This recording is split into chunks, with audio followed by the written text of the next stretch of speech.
ನಮಸ್ಕಾರ ಆಚಾರ್ಯ. ನಮಸ್ಕಾರ ಗುರುಗಳಿಗೆ. ನಮಸ್ಕಾರ ಗುರುಗಳಿಗೆ. ನಮಸ್ಕಾರ ಗುರುಗಳಿಗೆ.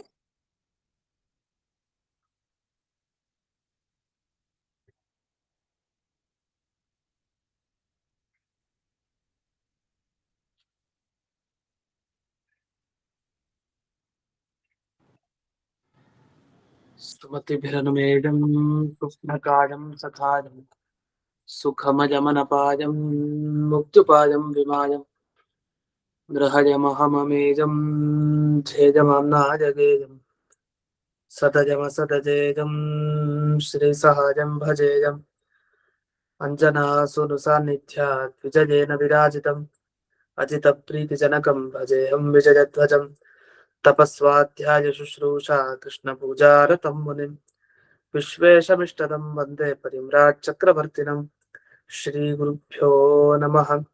ಹರಿ ಓಂ.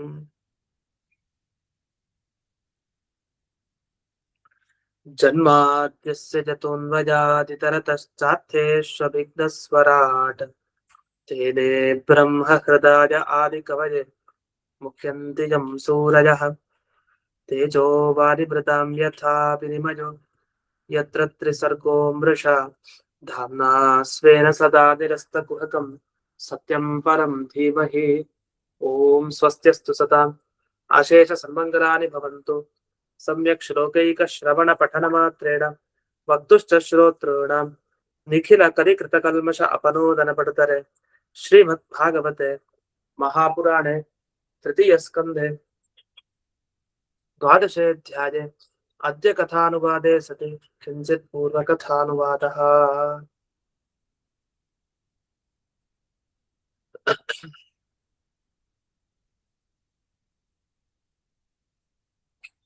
ಇಲ್ಲಿವರೆಗೆ 14ನೇ ಶ್ಲೋಕದ ವಿವರಣೆ ಆಯ್ತು. ಈಗ 15ನೇ ಶ್ಲೋಕದ ವಿವರಣೆ. ಅಂದ್ರೆ ಭಗವಂತನಿಗೆ ಇದುವರೆಗೆ ನಾಮಗಳನ್ನ ಹೇಳ್ತಾ ವತ್ಸರ, ಅನುವತ್ಸರ, ಸಂವತ್ಸರ, ಇಡಾವತ್ಸರ, ಈಗೆಲ್ಲ ದೇವರಿಗೆ ಹೆಸರಿದೆ. ಎಲ್ಲ ನೀವೇನ್ ನಾಮಕರಣ ಮಾಡಿದ್ರಲ್ಲ ಭಗವಂತನಿಗೆ, ಈ ನಾಮಕರಣ ಮಾಡಿದ್ದಕ್ಕೇನ್ ಪ್ರಯೋಜನ ಅಂತ ಹೇಳ್ತಾರೆ.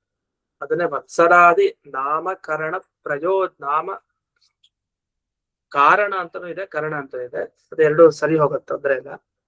ಕಾರಣ ಪ್ರಯೋಜನ ಮಹಾ ಅಂತ. ನಾಮಕರಣ ಮಾಡ್ಲಿಕ್ಕೆ ಕಾರಣ ಇದು ಅಂತ ಪ್ರಶ್ನೆ ಆಗಿದ್ರೆ, ಅಷ್ಟೇ ಅಲ್ದೇನೆ ಭಗವಂತನ ಒಂದು ಉಪಕಾರ ಇದೆಯಲ್ಲ, ಆ ಉಪಕಾರವನ್ನ ಹೇಗ್ ಸ್ಮರಣೆ ಮಾಡ್ಬೇಕು ನಾವು? ಕ್ಷಣ ಕ್ಷಣಕ್ಕೂ ಸ್ಮರಣೆ ಮಾಡ್ಬೇಕು. ದೇವರ ಉಪಕಾರವನ್ನ ಯಾವಾಗ್ಲೋ ಒಮ್ಮೆ ಸ್ಮರಿಸೋದಲ್ಲ, ಪ್ರತಿ ಕ್ಷಣ ಕ್ಷಣ ಇರ್ಬೇಕಲ್ಲ. ಅದಕ್ಕೆ ಏನ್ ಮಾಡ್ಬೇಕಂದ್ರೆ ಒಂದೊಂದು ಕ್ಷಣ ಕ್ಷಣನೂ ದೇವರ ಹೆಸರೇ.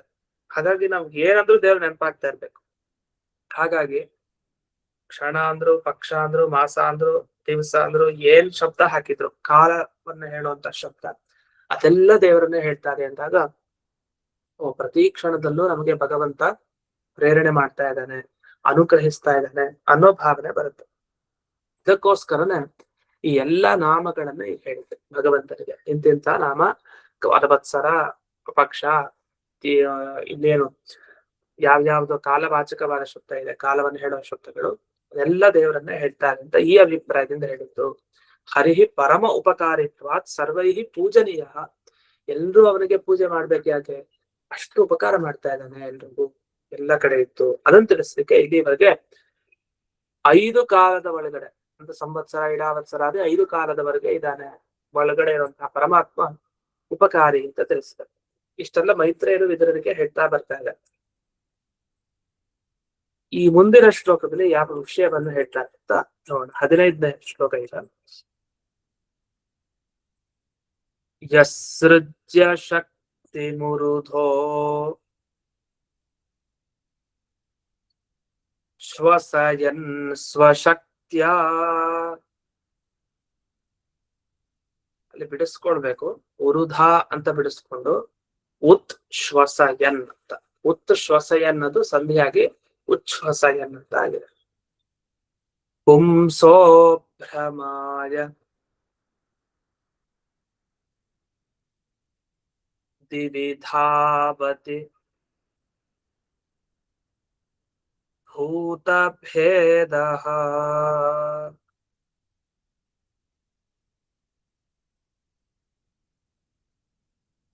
ಕಾಲಾಖ್ಯಯ ಗುಣಮಯ ಕ್ರತುಭಿರ್ ವಿತನ್ವನ್ ತಸ್ಮೈ ಬಲಿಂ ಹರತ ವತ್ಸರ ಪಂಚಕಾಯ.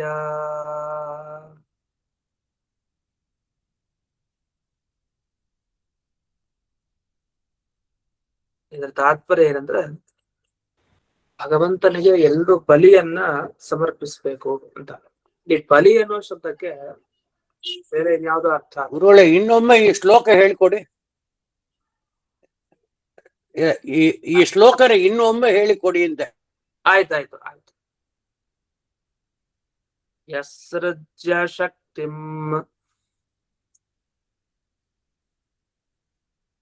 ಉರುಧಾ ಉತ್ಶ್ವಸಯನ್ ಸ್ವಶಕ್ತ್ಯಾ ಪುಂಸಃ ಅಭ್ರಮಾಯ ದಿವಿ ಭಾವತೆ ಭೂತಭೇದಃ.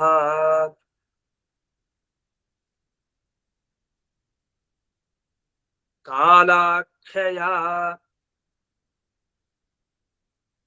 ಗುಣಮಯ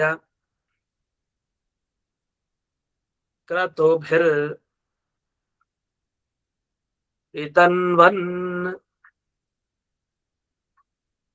ತಸ್ಮೈ ಬಲಿಂ ಹರತ ವತ್ಸರ ಪಂಚಕಾಯ.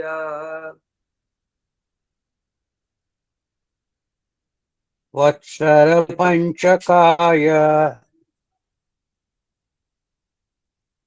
ಈ ಬಲಿ ಅನ್ನೋ ಶಬ್ದ ಏನ್ ಬಂತು, ಈ ಬಲಿ ಅನ್ನೋ ಶಬ್ದಕ್ಕೆ ಪ್ರಾಣಿ ಬಲಿ ಮತ್ತೆ ಪಶು ಬಲಿ ಅಂತೆಲ್ಲ ಶಬ್ದ ಏನ್ ಕೇಳ್ತೀವಿ, ಆ ತರದ ಬಲಿ ಅಲ್ಲ. ಇಲ್ಲಿ ಬಲಿ ಅನ್ನೋ ಶಬ್ದಕ್ಕೆ ಪೂಜೆ ಅಂತ ಇಷ್ಟೇ ಅರ್ಥದಲ್ಲಿ ಇದು ಬಳಸಿರುವಂತಹದ್ದು.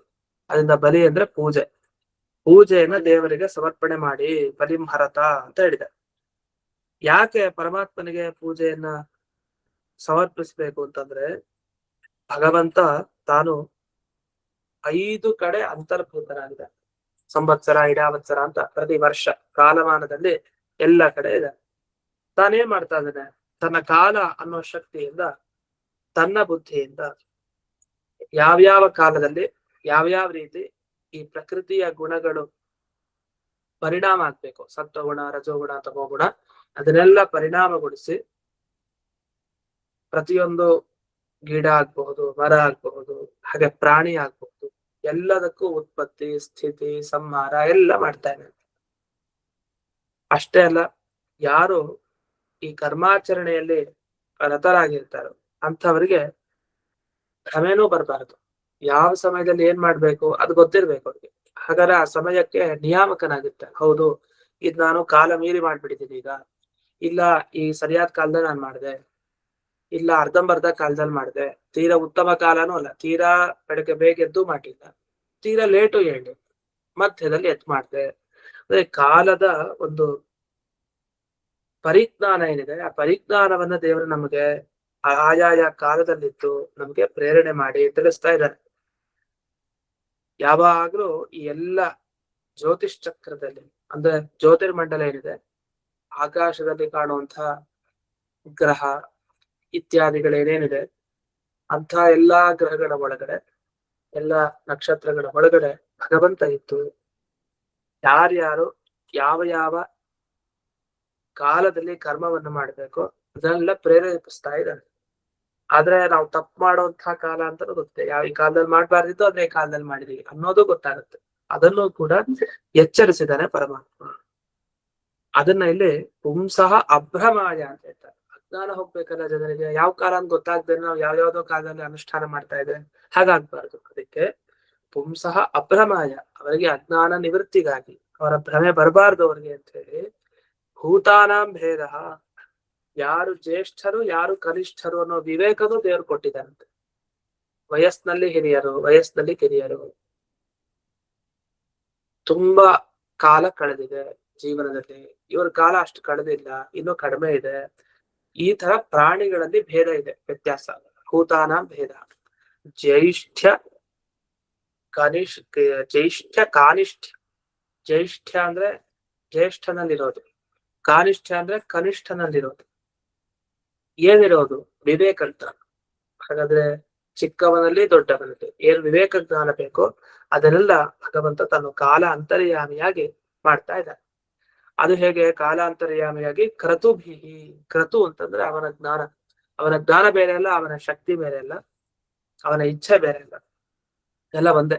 ತನ್ನ ಇಚ್ಛೆ ಹೇಗೋ ಹಾಗೆ ತನ್ನ ಶಕ್ತಿಯಿಂದ, ಪ್ರಕೃತಿ ತತ್ವದಿಂದ, ಸತ್ವ ರಜಸ್ಸು ತಮಸ್ಸು ಎಲ್ಲ ಗುಣಗಳಿರುವಂತಹ ಪ್ರಕೃತಿಯನ್ನ ಇಟ್ಟುಕೊಂಡು ತಾನು ಸೃಜ್ಯ ಶಕ್ತಿ ಅಂದ್ರೆ ಯಾವ್ಯಾವ ಪದಾರ್ಥನ ಸೃಷ್ಟಿಗೆ ತರಬೇಕು ಅಂತ ಸೃಷ್ಟಿಗೆ ತರಬೇಕಾದ ಪದಾರ್ಥಗಳೇನೇನಿದೆ ಅದೆಲ್ಲ ಸೃಷ್ಟಿಗೆ ತಂದಿದ್ದಾನೆ ತನ್ನ ಕಾಲಶಕ್ತಿಯಿಂದ. ಯಾವ್ದನ್ನ ಸ್ಥಿತಿ ಪಾಲನೆ ಮಾಡ್ಬೇಕು ಅದನ್ನ ತನ್ನ ಕಾಲಶಕ್ತಿಯಿಂದಲೇ ಪಾಲನೆ ಮಾಡಿದ್ದಾನೆ. ಯಾವ್ದನ್ನ ಸಂಹಾರ ಮಾಡಬೇಕು ಅದನ್ನ ತನ್ನ ಕಾಲಶಕ್ತಿಯಿಂದಲೇ ಮಾಡಿದ್ದಾನೆ. ಅಂದ್ರೆ ತುಂಬಾ ವಯಸ್ಸಾದ್ಮೇಲೆ ಒಂದು ನಿರ್ದಿಷ್ಟ ವಯಸ್ಸಿರುತ್ತೆ. ಈ ಎಷ್ಟು ವಯಸ್ಸುವರೆಗೂ ಒಬ್ಬ ಮನುಷ್ಯ ಬದುಕ್ತಾನೆ, ಅಲ್ಲಿವರೆಗೂ ಅವನು ನಿಯಮನ ಮಾಡ್ತಾನೆ ತನ್ನ ಕಾಲಶಕ್ತಿಯಿಂದ. ಆಮೇಲೆ ಆ ದೇಹದಲ್ಲಿ ಸತ್ವಗುಣ ರಜೋಗುಣ ತಮೋಗುಣ ಅದು ಬದಲಾಗ್ತಾ ಇರ್ತಾರೆ ದೇಹದಲ್ಲಿ. ಆ ಚಿಕ್ಕ ದೇಹ ಹಾಗೆ ಇರಲ್ಲ, ವಯಸ್ಸಾಗ್ತಾ ಆಗ್ತಾ ಮುಪ್ಪುತನ ಬರುತ್ತೆ. ಅದಾಗ್ತಾ ಆಗ್ತಾ ಆಗ್ತಾ ಕೊನೆಗೆ ಆ ದೇಹ ಅವಸಾನಕ್ಕೆ ಹೋಗೋ ಹಾಗೆ, ಅಂದ್ರೆ ಅದರ ನಾಶ ಆಗುವ ಹಾಗೆ ಭಗವಂತನ ತನ್ನ ಕಾಲಶಕ್ತಿಯಿಂದ ಎಲ್ಲ ಮಾಡ್ತಾನೆ.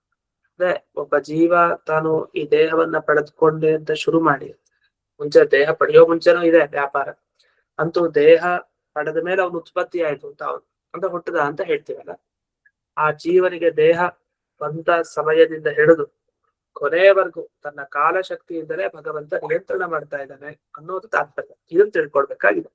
ಅದನ್ನೇ ಇದೆ ಉರುಧಾ ಉಚ್ಛ್ವಸಯನ್ ಜೃಂಭಯನ್. ಚೆನ್ನಾಗಿ ಆ ಪ್ರಕೃತಿ ತತ್ವವನ್ನ ಬೆಳೆಸ್ತಾ ಇದ್ದಾನೆ, ಅಂದ್ರೆ ಅಭಿವೃದ್ಧಿ ಪಡಿಸ್ತಾ ಇದ್ದಾನೆ ಆ ಪ್ರಕೃತಿ ತತ್ವನ. ಅಂದ್ರೆ ಪ್ರತಿಯೊಬ್ಬರಿಗೂ ಆಯಾಯ ದೇಹದಲ್ಲಿ ಬದಲಾವಣೆಗಳನ್ನ ಕಾಣಿಸ್ತಾ ಇದೆ. ಹಾಗೆ ಮಾಡ್ತಾ ಮಾಡ್ತಾ ಪದಾರ್ಥಾನ್ ವಿತನ್ವನ್, ಎಲ್ಲ ಪದಾರ್ಥಗಳನ್ನ ವಿಸ್ತಾರವಾಗಿ, ಅಂದ್ರೆ ಚಿಕ್ಕದಾಗಿತ್ತು ಮೊದಲು ವಸ್ತು, ಅದು ಬೆಳೀತಾ ಹೋಗ್ತಾ ಇರುತ್ತೆ. ಹಾಗೆ ಬೆಳೆಸಿ ಬೆಳೆಸಿ ಭಗವಂತ ವಿವೇಕ ಜ್ಞಾನವನ್ನು ಕೊಡ್ತಾನೆ. ಇದೆಲ್ಲ ಆ ಕಾಲರೂಪಿ ಪರಮಾತ್ಮನ ಒಂದು ಲೀಲೆ ಅಂತ ಹೇಳ್ತಾರೆ. ಇಷ್ಟನ್ನ ಈ ಶ್ಲೋಕದಲ್ಲಿ ವಿವರವಾಗಿ ಹೇಳಿದ್ದಾರೆ. ಇದಾದ್ಮೇಲೆ ಈ ಒಂದು ಶ್ಲೋಕವನ್ನ ಕೊಟ್ಟಿದ್ದಾರೆ. ಭೂತಾನಾಂ ಜ್ಯೇಷ್ಠ ಕಾನಿಷ್ಠ ಜ್ಞಪ್ತ್ಯೈ ಯಜ್ಞಾದಿ ವೃತ್ತಯೇ ಬೋಧಯನ್ ಸೃಜ್ಯ ಶಕ್ತಿಂಚ ಕಾಲಸ್ಥೋ ವರ್ತತೆ ಹರಿಹಿ. ಕಾಲದಲ್ಲಿ ಇರ್ತಾನೆ ಹರಿ. ಏನ್ ಮಾಡ್ತಾ ಇದ್ದಾನೆ ಕಾಲದಲ್ಲಿದ್ದು? ಕಾಲಾಂತರ್ಗತನಾಗಿ ಕಾಲ ನಿಯಾಮಕನಾಗಿ ಸೃಜ್ಯ ಶಕ್ತಿ ಬೋಧೆ, ಅಂದ್ರೆ ಆಯಾಯ ಸರ್ಜನ ಶಕ್ತಿ. ಇವನು ಚಿಕ್ಕವನು, ಇವನು ದೊಡ್ಡವನು, ಇವನು ಮಧ್ಯಮ ವಯಸ್ಸು, ಚಿಕ್ಕ ಮಗು, ಇದು ಈ ತರ ಜ್ಯೇಷ್ಠ ಕನಿಷ್ಠ ಭಾವ ಏನಿದೆ ಇದನ್ನೆಲ್ಲ ತಿಳಿಸ್ತಾ ಇದ್ದಾನೆ ಕಾಲಶಕ್ತಿಯನ್ನ ಇಟ್ಟುಕೊಂಡು. ಯಜ್ಞಾದಿ ವೃತ್ತ ಯಾಕೆ ಹೀಗ್ ಮಾಡ್ತಾ ಇದ್ದಾರೆ ಅಂದ್ರೆ ಆಯಾಯ ಕಾಲ ಕಾಲಕ್ಕೆ ಅವ್ರವ್ರು ಏನೇನು ಆಚರಣೆ ಮಾಡ್ಬೇಕು ಅದನ್ನೆಲ್ಲ ತಿಳಿಸ್ತಾ ಇದ್ದಾರೆ.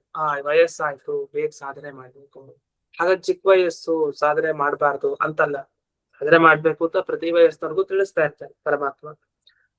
ಅದೆಲ್ಲ ಹೇಗ್ ತಿಳಿಸ್ತಾ ಇದ್ದಾರೆ?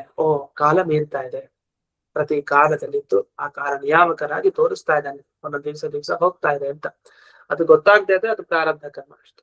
ಗೊತ್ತಾಗಿದ್ಮೇಲೆ ಅದನ್ನ ಭ್ರಮೆ ಇರದೇನೆ ಯಾವುದೇ ನಿಸ್ಸಂಕೋಚವಾಗಿ ಅದ್ರಲ್ಲಿ ತೊಡಗ್ಬೇಕು ಅಂತ ಭಗವಂತ ತಿಳಿಸ್ತಾ ಇದ್ದಾರೆ.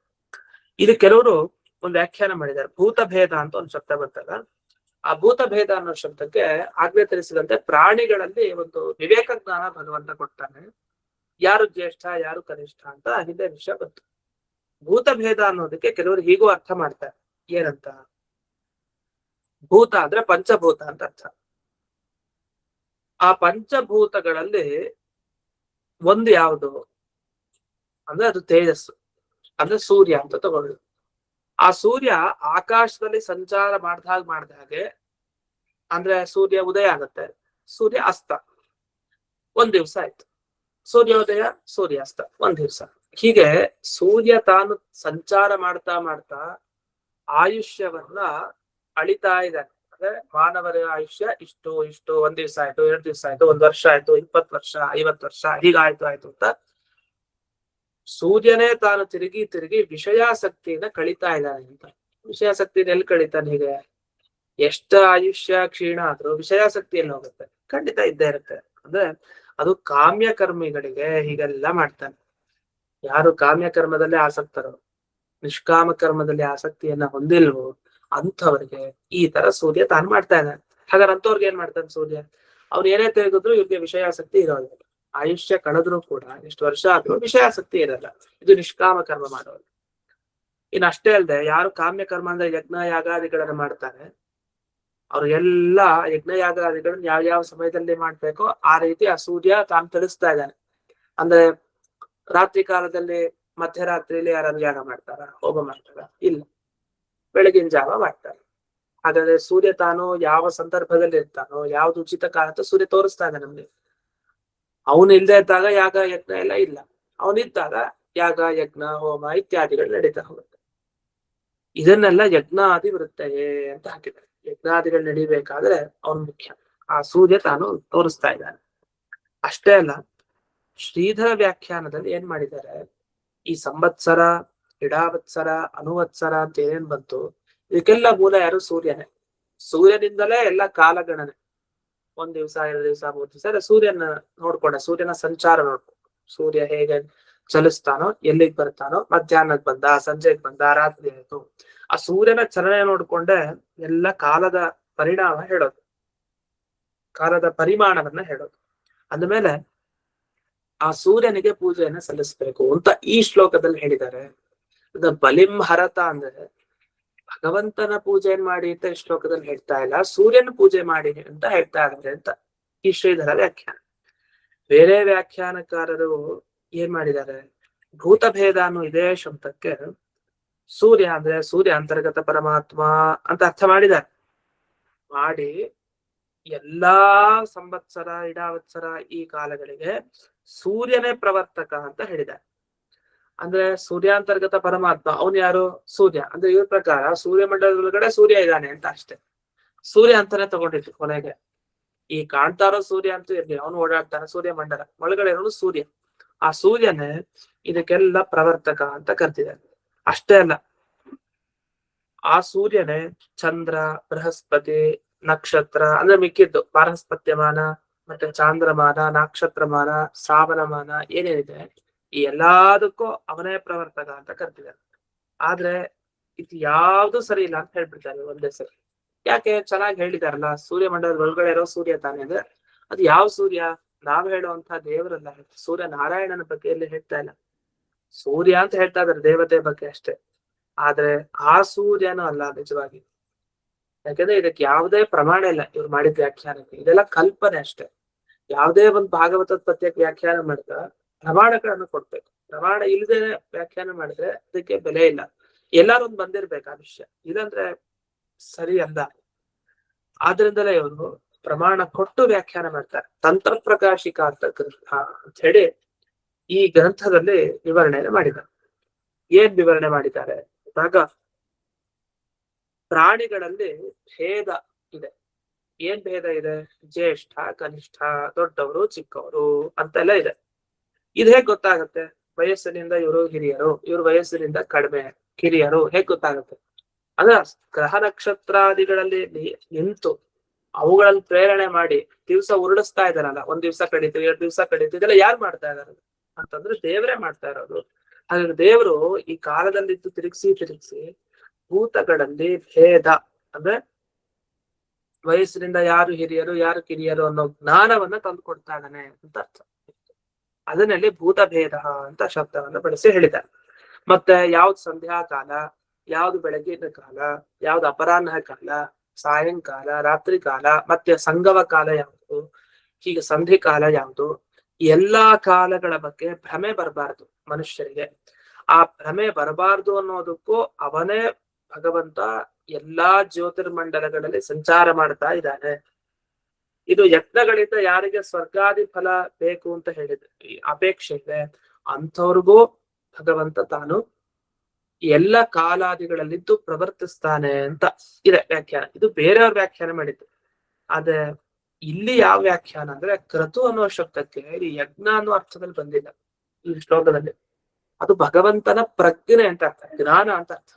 ಅವನ ಪ್ರಜ್ಞೆ ಅಂದ್ರೆ ಅವನ ಇಚ್ಛೆ, ಅವನ ಜ್ಞಾನ ಬೇರೆ ಇಲ್ಲ, ಅವನ ಇಚ್ಛೆ ಬೇರೆ ಇಲ್ಲ. ಅಂದ್ರೆ ಭಗವಂತ ತಾನೆಲ್ಲಾ ವಸ್ತುಗಳ ಒಳಗಡೆ ಇದ್ದು ತನ್ನ ಇಚ್ಛಾಶಕ್ತಿಯಿಂದ ತನ್ನ ಹಾಗೆ ಬಯಸಿದಾನೆ. ಆ ಇಚ್ಛಾಶಕ್ತಿಯಿಂದ ಹೀಗೆ ವಿವೇಕ ಜ್ಞಾನವನ್ನ ಎಲ್ಲರಿಗೂ ಮನುಷ್ಯನಿಗೆ ತಾನು ನೀಡ್ತಾ ಇದ್ದಾನೆ ಅಂತ ಅರ್ಥ. ಅದನ್ನ ಕ್ರತು ಅಂದ್ರೆ ಯಜ್ಞ ಅನ್ನೋ ಅರ್ಥವನ್ನ ಬೇರೆಯವ್ರು ಮಾಡಿ ಏನ್ ಅರ್ಥ ಮಾಡಿದಾರೆ ಅದು ಅಪಾರ್ಥ, ಅದು ಸರಿ ಇಲ್ಲ ಅಂತ. ಅದಕ್ಕೆ ಆಚಾರ್ಯರಲ್ಲಿ ಭೂತಭೇದ ಅಂದ್ರೆ ಭೂತಭೇದಕಃ ಅಂತ ಹೇಳ್ತಾರೆ. ಭೂತಾನಾಂ ಭೇದ ಅಂದ್ರೆ ಪ್ರಾಣಿಗಳಲ್ಲಿ ಈ ಭೇದ ಭಾವ ಅಂದ್ರೆ ಹಿರಿಯರು ಕಿರಿಯರು ಅನ್ನೋ ಜ್ಞಾನ ಬರುವಂತೆ ಮಾಡ್ತಾ ಇರೋನು ಅಂತ ಅರ್ಥ. ಕ್ರತುಭಿಹಿ ಅಂದ್ರೆ ಸ್ವಪ್ರಜ್ಞಾಭಿಹಿ, ತನ್ನ ಬುದ್ಧಿಶಕ್ತಿಯಿಂದ ತನ್ನ ಇಚ್ಛಾಶಕ್ತಿಯಿಂದ ಅಂತ ಅದರ ಅರ್ಥ. ಅದ್ರಲ್ಲಿ ಏನ್ ಭ್ರಮೆ ಕೊಡ್ಬಾರ್ದು ನಾವಂದ್ರೆ ಇದರಲ್ಲೇ ಭ್ರಮೆ ಬಂದ್ಬಿಡತ್ ಕೆಲಸ. ಈಗ ಕ್ರತು ಅಂದ್ರೆ ಯಜ್ಞ ಅಂತ ಅರ್ಥದಲ್ಲಿ ಪ್ರಸಿದ್ಧವಾದ ಶಬ್ದ.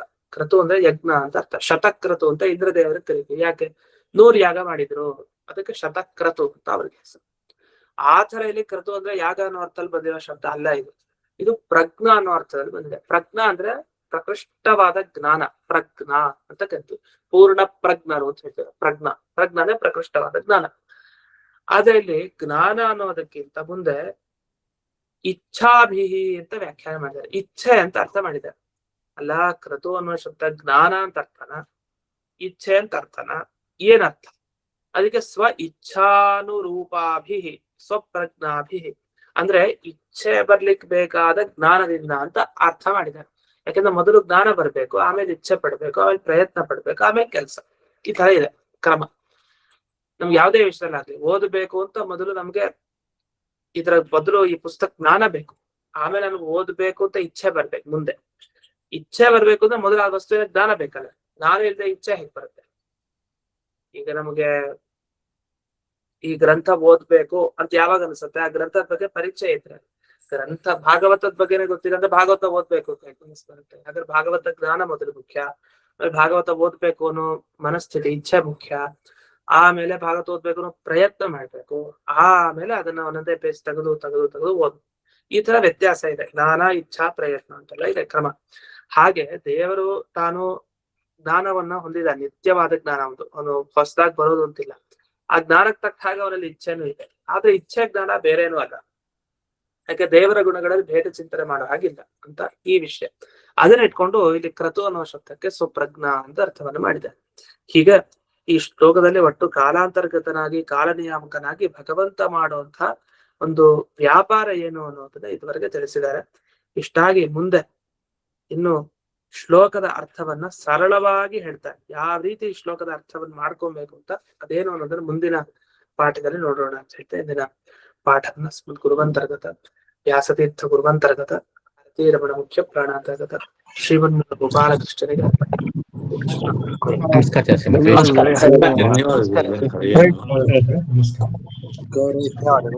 ನಮಸ್ಕಾರ ಆಚಾರ್ಯ.